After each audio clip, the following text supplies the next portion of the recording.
come back on Zoom as well. And now is Stephen Hartman's time. As mentioned earlier, Stephen's bio is on the website, so we are not doing any formal introductions. And I think you will find, I'm not trying to impose anything on Stephen, but I think you will find that Stephen also will be happy. It will be great news for many of you that have been working in environmental humanities, but also we may be able to contribute to Stephen's own project. Thank you, Stephen. Thanks very much, Jorge. Hi, and I'm going to tell you today about the Bridges Coalition and UNESCO's Management of Social Transformations program. I'm the executive director of that, and very interested in dialoguing with Saras about the possibilities of future collaboration, and that's one of the reasons for being here. And I'm very excited to see the kind of transdisciplinary work that's already got a strong rooting here. So Bridges began, I think, directly and indirectly back in 2015 with the formalization of the Paris Agreement, with the 2030 Agenda for Sustainable Development and the formalization of the SDGs that were part of that.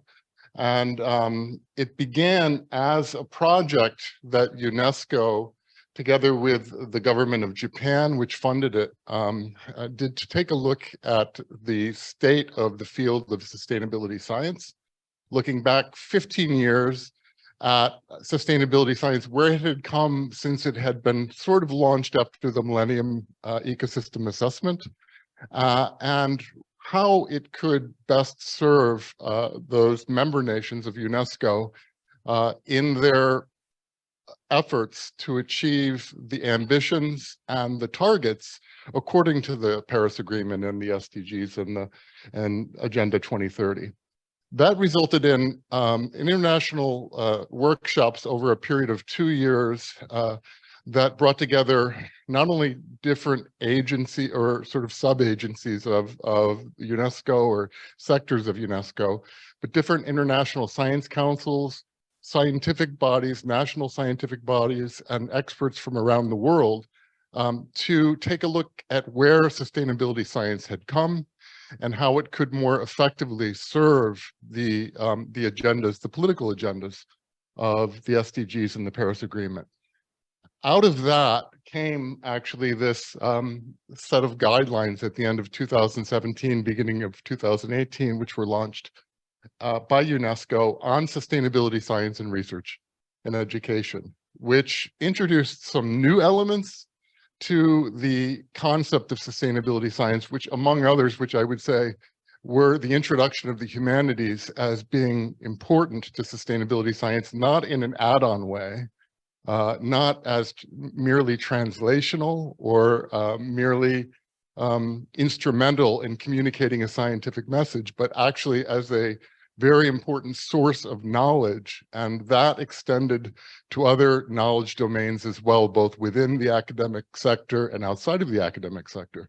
So explicit acknowledgement of the importance of local and indigenous knowledge systems and those communities and how they could be contributing to mainstream sustainability science in ways they had not yet managed to come into in a mainstream sense. So those were some of the aspects of the guidelines. There's many more to them, and maybe some of these will come up in discussion. But I'm not going to go through all of that right now, except to say that this document was formulated as a UNESCO guidelines document that UNESCO could communicate to national commissions of UNESCO with the expectation that that science policy interface could hopefully filter down into other sectors at the national level in discussions with ministries of culture, education, science, innovation.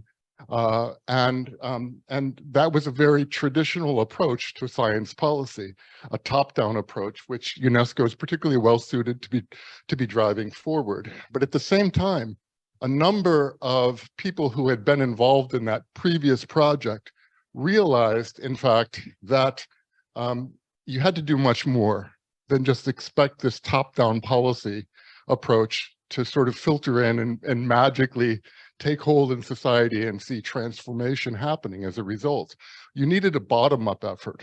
and a transsectoral effort at the same time that could help bridge the top-down efforts and bottom-up efforts, the grassroots efforts, and that could help bridge knowledge communities.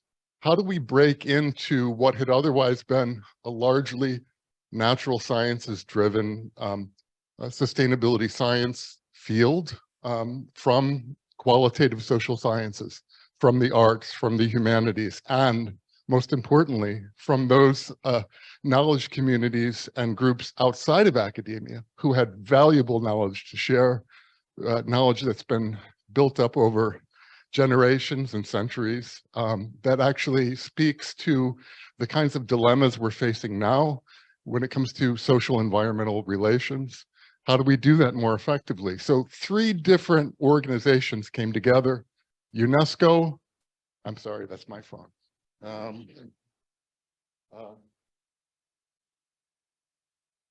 Sorry about that. UNESCO and SIPSH, and that was the president of SIPSH who was calling me right there.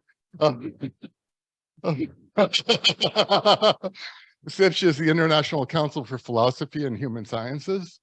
And then finally, Humanities for the Environment. You heard from David in his introduction of himself earlier that he is directing the Latin American Observatory of Humanities for the Environment, and Jorge's involved in it, and I know more and more people from in this room, and hopefully others will be part of the Latin American Observatory of Humanities for the Environment going forward. That's the organization that I came into this process with, because I direct the Circumpolar Observatory group based at Stephenson Arctic Institute in Iceland.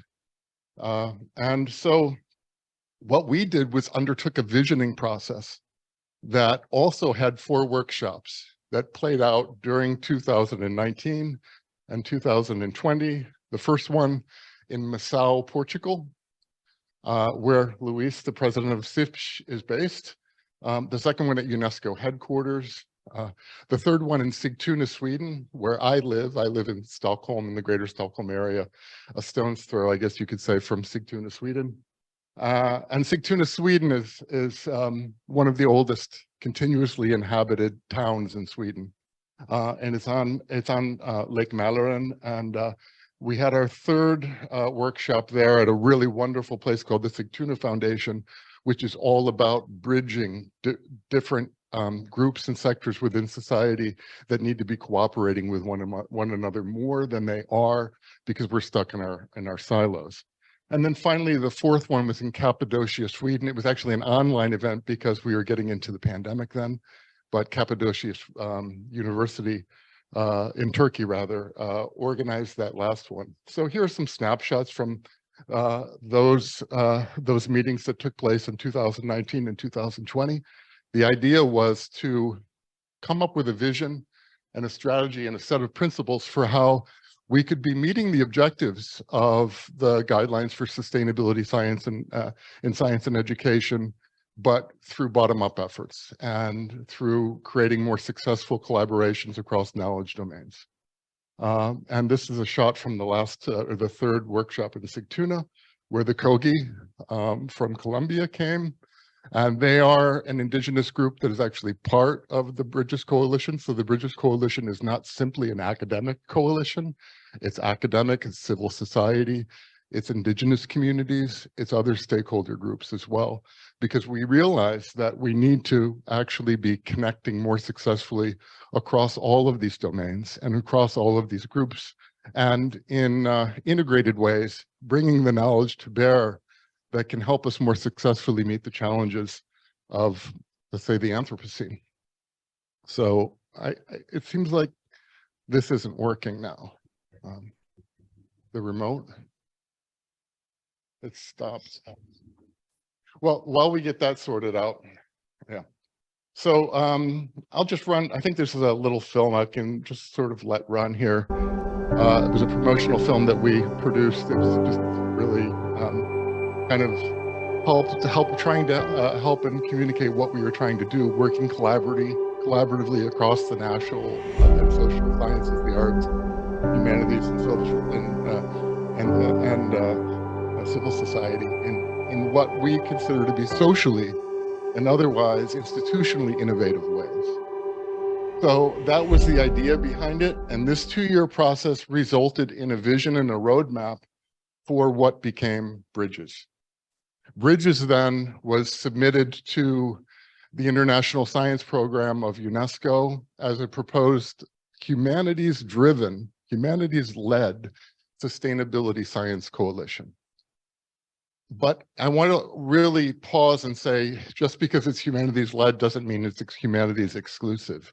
We put humanities explicitly by design there because that was one of the domains that had not successfully come in to the fray, let's say, of sustainability science and the sustainability science policy interface and governance in ways that really it needed to, not for its own sake, but for society's sake, for all of our sake, because there's tremendous store of knowledge and tremendous resources available there and in other knowledge domains that are equally important, that we feel needed to come more into this process and create stronger multidisciplinary, interdisciplinary, and transdisciplinary cooperations.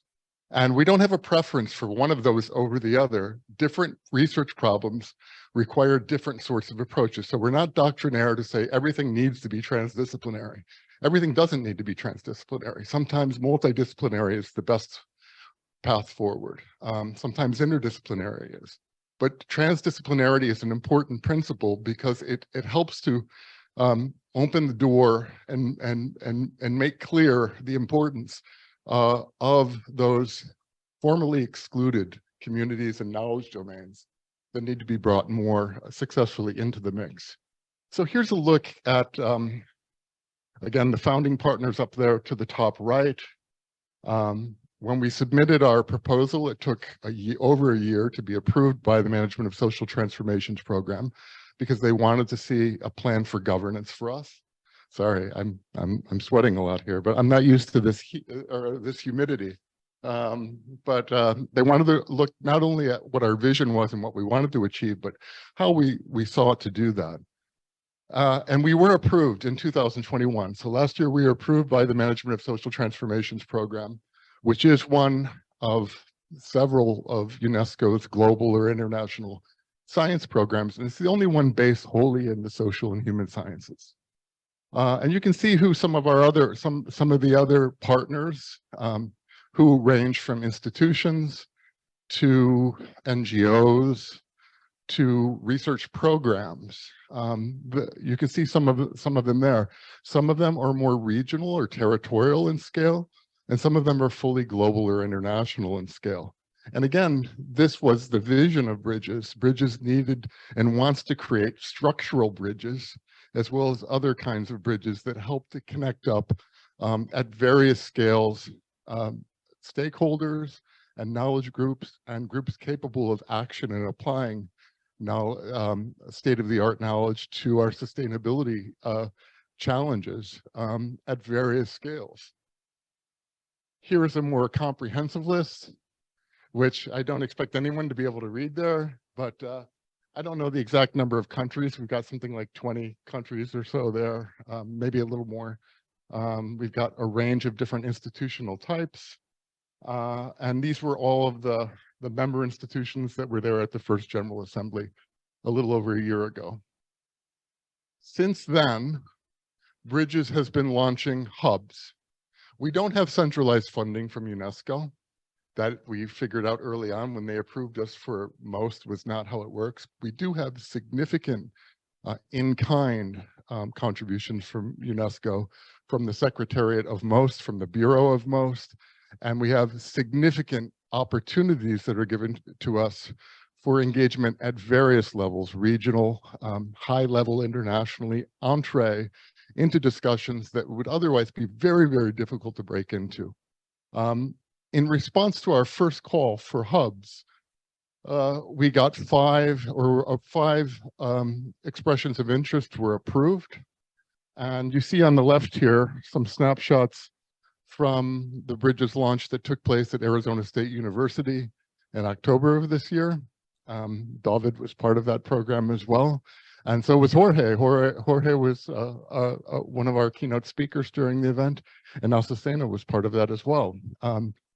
from a distance. And on the right, you see a couple of snapshots from our hub launch just a couple of weeks later at the University of Wales, Trinity St. David.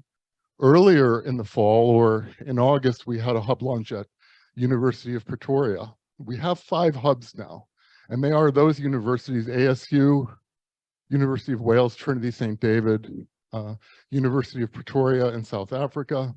And then we have a jointly organized hub between Princeton's Climate Change and History Research Initiative and the City University of New York's Human Ecodynamics Research Center, with a strong thematic focus on co-production, on working with indigenous groups, especially in the circumpolar north, but also in the application of historical cases of sustainability and resilience and so-called collapse. The knowledge of these cases to the science policy interface, and what we can learn from past cases in applying them to present and future challenges. So that's a strong thematic focus of that hub. And our 5th hub is the Club of Rome. So you can see the different hubs that are organized there. Club of Rome is the only one that's not really an institution. It's an NGO in its own right. It tends to be project oriented. They all bring different things to bear, but what they do bring are capacities, and those capacities are meant to enable the operationalization of the Bridges mission, so that we can better see the vision that the stakeholder community and our General Assembly is trying to achieve, at the same time that we try to move beyond that inaugural stakeholder community with more participation from parts of the world and kinds of valuable institutions and organizations and groups that are in line with the mission and already trying to do what we're trying to do. And from everything I'm hearing about SARS already has been working on an agenda which is very, very much harmonious with Bridges, which makes it perfectly understandable that we'd want to talk to each other. This is where we are now. These 5 hubs that we have now, we're anticipating over the next year or 2 will expand, we hope, to, we don't know the exact number, probably not more than 10, maybe as few as 8. But we want to have parts of the world represented that aren't currently represented. Like South America, we do not have a hub in South America. We do not have a hub in the Asia Pacific region. And there are other areas we're in discussions that aren't currently represented as well. Hubs can be either thematic or geographical or regional in scope. And so we're very interested in having those discussions, not only about new memberships in the coalition, but potentially for those institutions and organizations that feel that they could actually add importantly to the mission of Bridges and that would benefit from connection with Bridges and what Bridges can bring to the table as well, how we can be working more closely together with those application of those capacities. I would say that building robust and transformative communities of knowledge, purpose, and action is central to the entire idea of Bridges. Bridges can't do it all, but it is spearheading some efforts now that have long been needed, but that there haven't been structural opportunities to be taken forward at various levels, especially at the highest level, let's say within the UN or family of organizations. And our standing as a UNESCO sustainability science coalition that is also humanities-led. Humanities-led not because we want it to be all about the humanities, but because we feel the humanities is one of those groups that needs the biggest leg up in joining that community. This is what we're all about. I just want to see how much time I have left to see whether I have. No, I think we're winding down. I'm just going to show you, I was going to show you a couple of video clips, but I don't have time for that. So I'm just going to show you a couple of slides. The ways in which we're doing that is already tapping into the capacities, the research capacities, the action capacities within the communities that have already been integrated into the coalition, and were there and have been there since the establishment process. But also, for instance, at COP27 just a couple of weeks or a few weeks ago in Egypt, we had 3 sessions that really foregrounded Bridges. One of these, together with Future Earth, was one in which we highlighted the case of wildfires. The whole session was devoted to wildfires, and it involved natural sciences, social sciences, and humanities. And we took a look at how a town in Portugal, Nassau, was actually addressing the need to actually change material conditions through social innovations in the region that could actually have the effect of making the wildfires less severe and decreasing the risk of increased wildfires in the future. So that was the case that we brought to that Future Earth Bridges session. Then we had another session together with Arizona State University's Julianne Wrigley Global Futures Laboratory, where our flagship hub is located, focusing on the role of youth and gender, indigenous communities, and the Pacific, specifically in just and resilient global futures, integrating and bringing into the mainstream and giving, not only giving room, but actually recognizing the importance of previously marginalized communities taking the lead and not standing in the way and not obstructing that. So highlighting exactly different ways in which we could do that. The Bridges cases that we showed, we had a 5-minute film from each of these projects. 2 of them are from our partners, the People and Planet Project and the Turn It Around Project, which is based at ASU. People and Planet is based in Portugal. And then we had 2 on the bottom that are actually already Bridges projects that are integrated into our community and that are off and running. And the one on the right with the Kogi is a Bridges endorsed project as part of our endorsement scheme. Then we had finally a final session in the UNESCO Pavilion that involved Gabriela Ramos, the Assistant Director General for Social and Human Sciences at UNESCO, who is the presumptive president of the Governing Council of Bridges, myself as the Executive Director, Dr. Darina Saliba from the International Center for Human Sciences in Byblos, Lebanon. Then we had Luis Osterbeck, the guy who tried calling me a couple of minutes ago, the president of CIPSH, Matthew Denis, then still the acting CEO of the International Science Council, and finally, Michelle Miko, who is on the Management of Social Transformation Scientific Advisory Committee. And the most scientific advisory committee has a statutory role in Bridges operations and governance to be there helping to ensure scientific integrity in line with the mandate of the Management of Social Transformations program, which has been around, by the way, for 25 or 30 years. It's an intergovernmental council, in addition to actually being just an academic council. It's UN ministers, it's UNESCO ministers that are actually part of it. So what that gives us is it gives us within the academic community and the larger integrated knowledge communities within the Bridges Coalition the opportunity to dialogue directly with government ministers, which is an incredibly valuable opportunity. And that's one of the advantages of being part of Bridges. And then if I were to just finish by saying 2 things, we're looking very, very actively at how the humanities and some of these other more marginalized, previously marginalized communities can find a structural inroad into scientific assessment processes with IPBES, with the IPCC, with the Sustainable Development Goals in terms of their annual reporting. We're actively looking at that. We're working now on a preliminary proposal for a new report to the Club of Rome that we're also exploring whether or not that might be a joint UNESCO report and maybe International Science Council report. This is something that's very active. We're working on getting going on this year. And over the next 2 years, we want to produce a substantial report that is going to carve out, or we hope, carve out a vision for how we can scale up the kinds of humanities and other inclusion in sustainability science that Bridges is all about facilitating.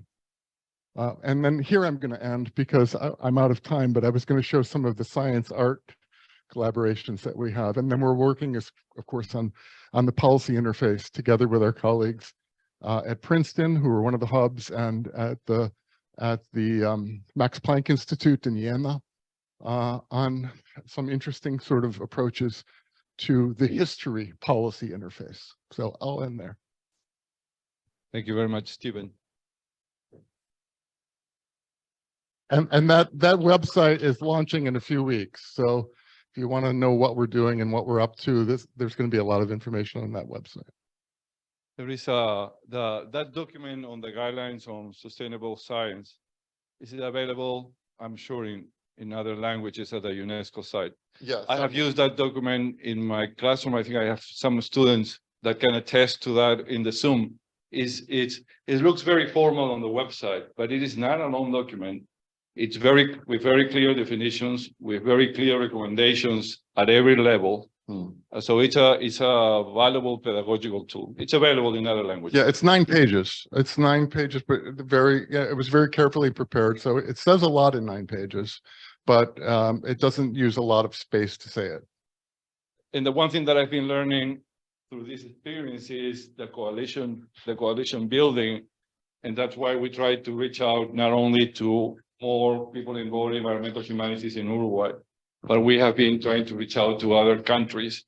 And through those of you coming from other countries, get to know who else we should know and see if we are able to build a coalition. And if SARAS can serve as the umbrella for that coalition, we'll be very happy to do that. Yes. Well, you know that I liked your project, your program a lot. And I was thinking something that you mentioned, but is the possibility, the importance for the government to participate, or the decision makers to participate in things like this. But I can't see because I couldn't see because was very, very quickly. There are not governments or at different levels, local that participates in bridge some in the same place like the NGOs or the research, because the problem that we have, I came from the government, yes, the government institution, one government institution, and the most important problem that we have is that the most of the time the researchers or the population or the civil society cannot communicate with the decision maker because we talk different languages, or we are not really explaining the things in the way that we talk different language. That is the problem. Then I don't know if bridges contemplate this kind of dialogues or the participation of some special government institution or something like that.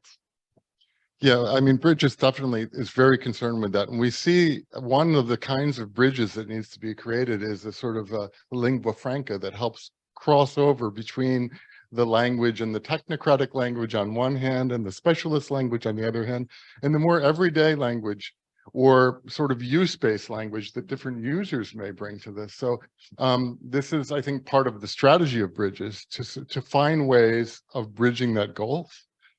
So that things don't get lost in translation sometimes, that really we don't want to see lost. So, and I would say as well, we do have everything from civil society to different, so the project that I mentioned that we presented at the COP was together with the municipality of Missão. They were our partners, as was the museum in Missão as a cultural institution. So we had more than one partner from that area who were part of that. Okay. Yeah. Thank you. Yeah.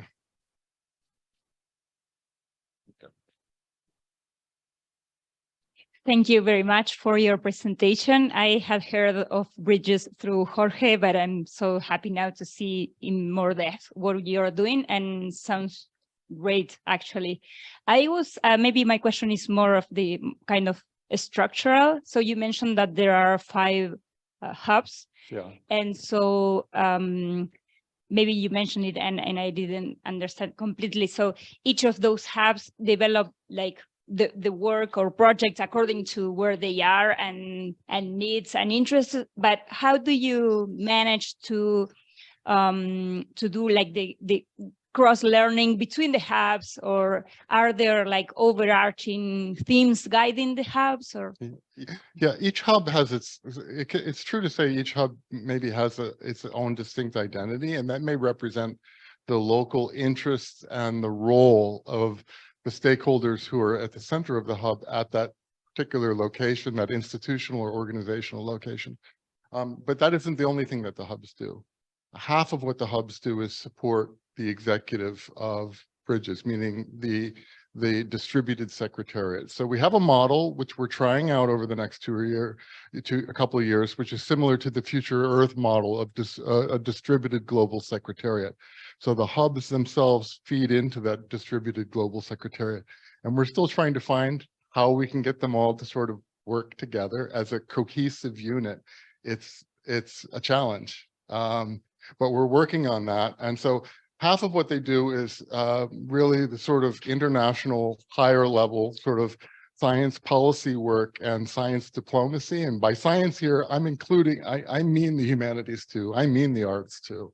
So I don't have I'm not using a circumscribed sort of understanding of science, but I'm talking about those knowledge communities that have valuable contributions they can make, regardless of epistemological and methodological differences. Of course, those exist, but they can be bridged too. And so a big part of what the hubs do is support the global operations of Bridges, because we crowdsource presently the capacities that we need to be running this as a global program. And we'll assess this after 2 years and see if this is a model that's working for us or whether we need to look at another model. In the meantime, we're taking an approach towards fundraising through projects in some cases, but also going after really the big fish to see we're aiming to get 10-year funding that can fund Bridges through approaching different sources, some of them philanthropic, some of them maybe UNESCO donors, some of them, so nations in that case. And we're taking this agile approach. It's ongoing all the time to funding so that we can have longer term stability over a 10-year. Our mission is a 10-year mission right now. It's through this decade of 2030, which isn't to say that we'll end there.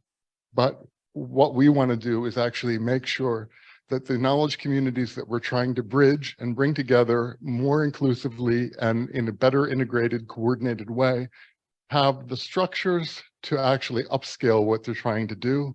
And for that purpose, we also serve a valuable role within, I think, the UN family of organizations as the go-to source for recommendations on how to bring people, especially from the humanities and qualitative social sciences and to some degree the arts, into when they're needed. In these contexts. So I don't know if that answered your question, but thank you very much. Yeah.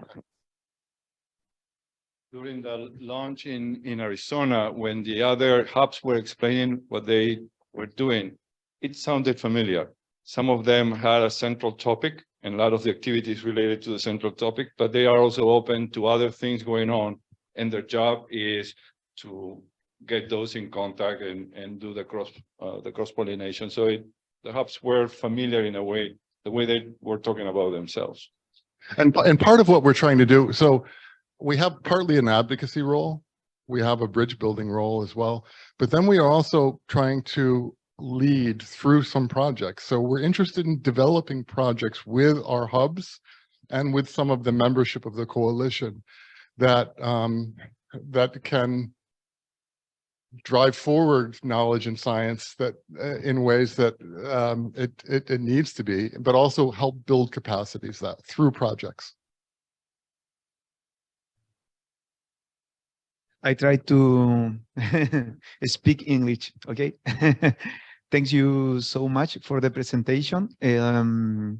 My question is if you have a special focus on the MAP program of the UNESCO. Do you know the Biosphere Reserves program? Yeah, the Biosphere Reserves, yeah. On Chile, we have a special attention in my research group for work with the communities on the Biosphere Reserves.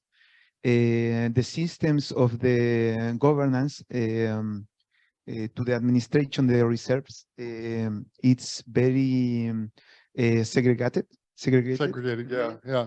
and the local communities not have representation in the works in the work of the planning. But the community appropriate the concept of the biosphere reserves to the political concept to fight with the extractive projects in their lands on other space. It's very interesting for me. Question for this: if you have special attention in the biosphere reserves. Well, so we're in dialogue. I'm in dialogue with the person heading up biosphere reserves at UNESCO in the natural science sector, Mariam Boumramne, and because part of the vision from UNESCO side is that ideally in line with our idea of bridging and helping to integrate better knowledge communities that haven't been integrated well enough yet. The hope is that Bridges can actually be a bridge to other international science programs within UNESCO. So we're based in the MOST program in the management of social transformations, but we are dialoguing with, and we want to create collaborations with other UNESCO international science programs like Man and Biosphere, where the biosphere reserves are based, and like eco parks, heritage. So this is something we're working on. Thank you. Thank you very much, Stephen. I think we're going to move along with the program. Okay. Thank you very much. Thank you.